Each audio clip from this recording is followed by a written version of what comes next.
Hello everyone, welcome to my another new vlog. প্রতিদিনের মতো আরামের ঘুম হারাম করে আমি চলে যাই ক্যাম্পাসের বাস ধরতে।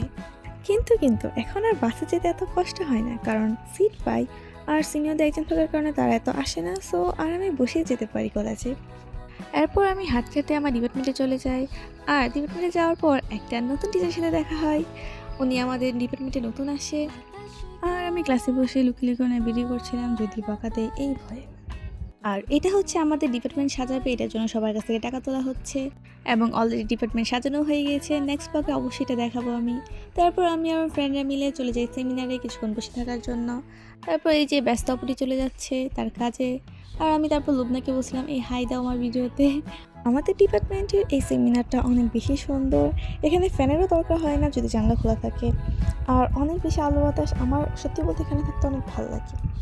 সেমিনারে কিছুক্ষণ বসে আমি নিচে চলে যাই, কারণ আমার একটা ফ্রেন্ডের সাথে দেখা করতে হবে। আর সিমিমের সাথে দেখা হলে আমার খাওয়া দাওয়ার পর্ব শুরু হয়ে যায়।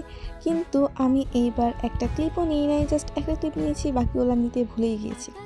এরপর আমার কলেজ ফ্রেন্ড এসে আমার সাথে দেখা করতে, যদিও আমাদের এটা প্ল্যান করে দেখা করা ছিল। আর সেই শাড়ি পরে এসেছিলো, আর আমি আর সে মিলে কিছুক্ষণ ঘুরি আর আমি তাকে ছবি তুলে দিই।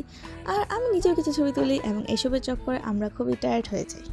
এরপর আমরা একটা ক্যাফেতে চলে যাই একটু বসে আড্ডা দেওয়ার জন্য এবং নিজেদের লাইফ নিয়ে কথা বলার জন্য, যেহেতু অনেকদিন ধরে দেখা হয় না আমাদের, অনেকদিন পরে আমাদের দেখা তাই। আর এখানে আমরা আমাদের দুইজনের নিউ লাইফে কী হচ্ছে এসব নিয়ে কিছুক্ষণ কথা বলি। আর একটা গ্রুপ মিট আপের কথা হয়, কারণ আমাদের কলেজ ফ্রেন্ডে যারা ছিল তাদের কারোর সাথে এখন আর তেমন দেখা হয় না, তেমন কি দেখাই হয় না। তো এটা প্ল্যান করা হয় যে আমরা সবাই মিলে দেখা করব। তারপর আমি আমার বাসায় চলে আসি এবং মাঝে আর কোনো ক্লিপই আমি নেই নাই। তো এটাই ছিল আমার লাইফে এটা ছোটো মোটো একটা দিন।